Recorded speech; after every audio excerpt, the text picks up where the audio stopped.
Out of the glamorous, mystic east, out of the desert's burning sand, the voice of ancient Persia speaks to the heart of him who understands. To the crunch of the camel's padded feet, meet the purple glow of starlit skies. Four travelers in life's caravan meet in their quest for earthly paradise. A sign on the mystic scroll of Greek, the moving finger writes in bold. Do you hear the call of Omar? Wait. His met is written, let the tale be told.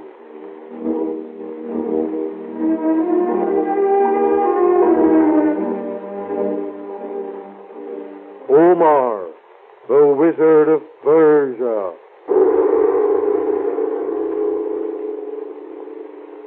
Henry Mason, a wealthy importer of jewels, tells his family that in Persia he met a man known as Omar, the wizard.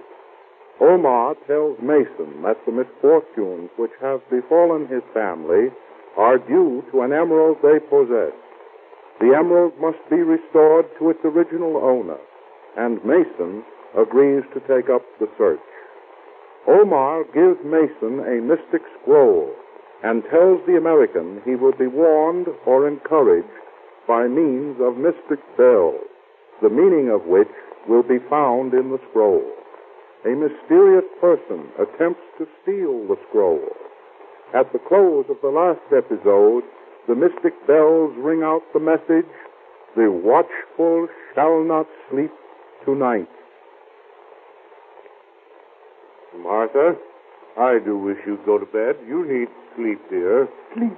A lot of sleep I'd get with the three of you down here waiting for a gang of murderers. Rubbish. We're perfectly safe.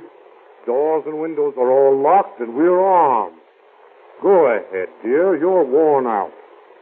You too, Cynthia. Better get some rest. Not me. Omar says the watchful shall not sleep tonight. I'm watching, not sleeping. Omar, fiddlesticks. It's all nonsense. But someone did try to steal the scroll, Mother. How do we know what they tried to steal? Probably just an ordinary band of thieves. I'd say call the police and let's all go to bed. Well, I'm afraid, my dear, the police will take the same view that you do. No. Omar's instructions were very clear on that point. We've got to see this through ourselves. You go ahead. Jerry and I will stay downstairs. But, Daddy... Cynthia, I think your dad's right about your needing rest. Why don't you take your mother upstairs? We'll take turns dozing a bit down here. Do, Cynthia, like a good girl. Please, Martha, you must get a bit of sleep, too, both of you. And this all the fun? Cynthia, how can you call it fun? I think it's horrible. Well, Mother darling, it's one or the other. I prefer to think it's fun. Remember, it's just starting. I can't help it. I think it's horrible. Horrible. I'll never get used to it. Never. Martha, please go to bed. Cynthia. Oh, all right, Dad. Come on. Oh, there it is, Henry. It's starting. I knew it. What was that? What was what? What started? The trouble, Henry. That thing Omar warned us about. But I thought you said you didn't believe in Omar, Martha. Oh, but there it is. Didn't you hear it? Wait, there's nothing, Mrs. Mason. Nothing but a dog howling. A dog? Did you ever hear a dog howl like that?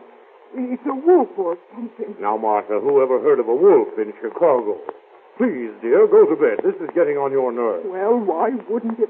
Oh, there it is again. It's a wolf, I tell you. My God, Mr. Mason, that did sound weird. Close by, too. You're right, Jerry. What do you think it can be? I don't know, sir. It seems to come from back of the garage. Is the car in the garage? I think so. Yes, Daddy, it is. We've kept it there even though we haven't used it much. Why do you ask, Mr. Mason? You don't think... Well, I just thought it might be someone trying to get into the garage using this howl as a blind. Doesn't sound likely, sir, but... That's the garage door. It is the garage, Jerry. Come on. Henry, what are you going to do? Now, don't worry, Martha. We'll be careful. Careful? Running out of doors to be murdered? You call that being careful? You're not going, I tell you. Now, Martha, nothing's going to happen. Cynthia, will you please take care of your mother? We've no time to talk now. She'll be all right. Daddy. But do be careful, won't you? You bet we will, dear. Don't worry. Come on, Mr. Mason. Now listen, Cynthia. When we're outside, don't open the door to anyone. I'll use my latchkey. All right, Daddy. Something terrible's going to happen. I know it. I know Now, it. Mother. All set, Jerry. Let's go. Jerry, just a minute. Yes, sir. Here, put this gun in your pocket. You may need it. Yes, sir. Gee, that puts nerve into you, doesn't it? I didn't want to give it to you in front of Martha and Cynthia. It would only frighten them. Right. Watch those stairs, Mr. Mason. They're still slippery from the rain. Keep in the shadow of the house, Jerry. That moon is pretty bright. Yes, sir. See anyone? Not yet. The garage door is on the other side of the yard. Let me go first, Mr. Mason. I'd rather, if you don't mind. All right, my boy. Look sharp. Easy now. We're getting to the yard. Yes. Here we are. That's funny. What is it, Jerry? Why, it's as peaceful as a churchyard, and just as spooky. Wait. Keep in the shadow of that tree at the corner of the house. It may be a trick. No, not a sound. I'm going to chance it, Mr. Mason. What? I'm going across the yard to the garage. All right, my boy. I'm with you. Let's go.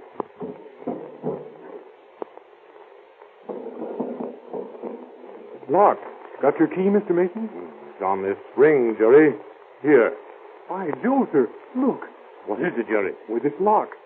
Someone's been at it, all right. It's all scratched up. Fresh scratches. Let me see. Yes, Jerry, they certainly are. Easy, boy. There's somebody around here, that's sure. Watch out, Mr. Mason. You look around. I'm going to open the door. Why, someone's been inside. The lights of the car are still on. I wonder... Look out. They may still be here. Look, Mr. Mason. Mr. Mason. Mr. Mason. Good heavens. Mr. Mason. Where are you? Mr. Mason. What is it, Jerry? Anything? Oh, boy. Am I glad to see you. I didn't know what had become of you. Well, I'm sorry, Jerry. I thought I saw something moving by the side of the garage. Must have been mistaken, though. Anything here? The headlights are on. They've been inside. Yes, I see. But there's no one here now, is there? I don't think so. If there is, he's keeping awfully quiet. Got a flashlight? Well, there should be one in the pocket of the car. Generally is. Yes. Here it is. Let's see. No. I guess they got out. What now? Well, I don't know. There's that howl again. Can you place it? No, I can't quite. It wasn't from the yard this time, that's sure. By George, I wonder... Remember we told you about those footsteps on the roof?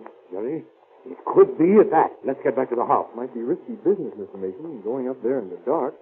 They'd have the drop on us if there's anyone up there. Well, we'll see. There's nothing more we can do out here, that's sure. All right, sir. I'll close this door first.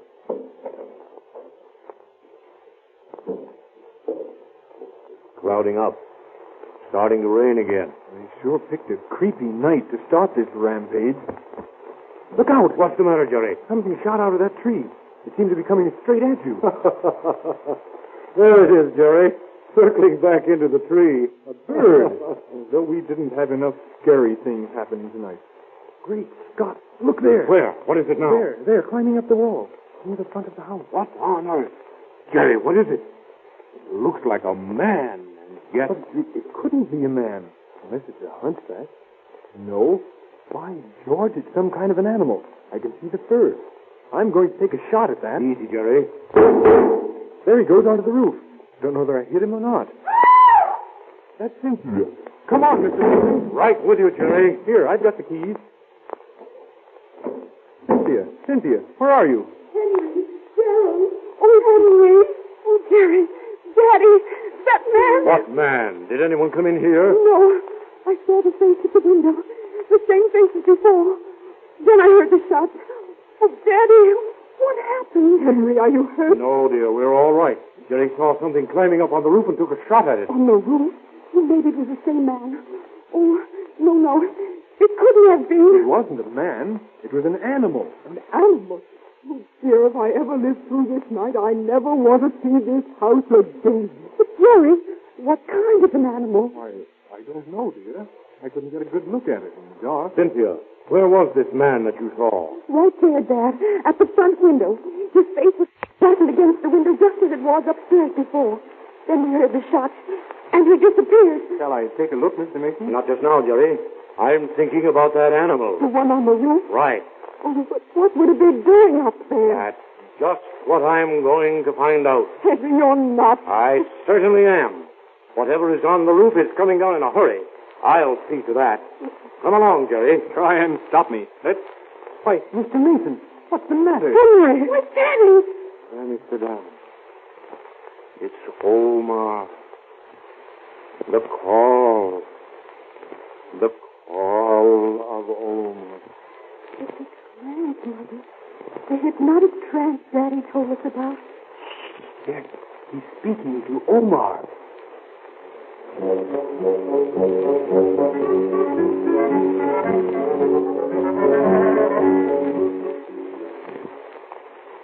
It is I, Omar, speaking to you. Listen carefully. Yes. Yes, Omar.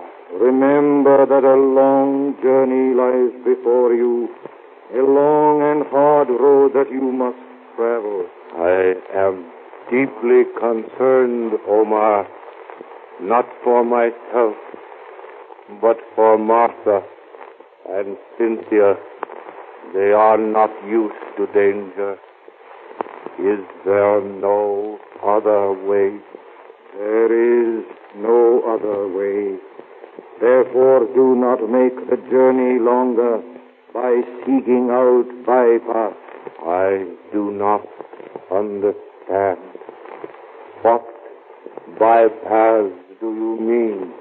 Contend only with the obstacles that are before you.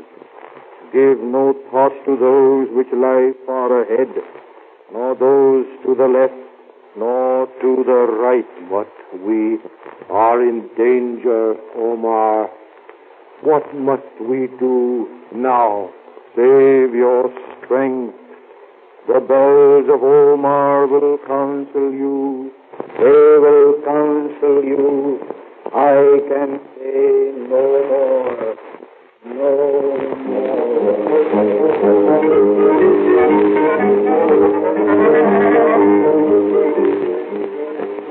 Omar. Omar. What was it? Oh, yes. Yes. It was Omar. I knew it. What did he say, Daddy? He said to save our strength and wait for the bells of... There they are. The bells. The mystic bells of Omar. He said they will counsel us. Here, the scroll, right here, in my overcoat pocket. 1, 3. 1, 3. Let me see the scroll. Here. 1, 3. That means wise men bar the door against a howling wolf.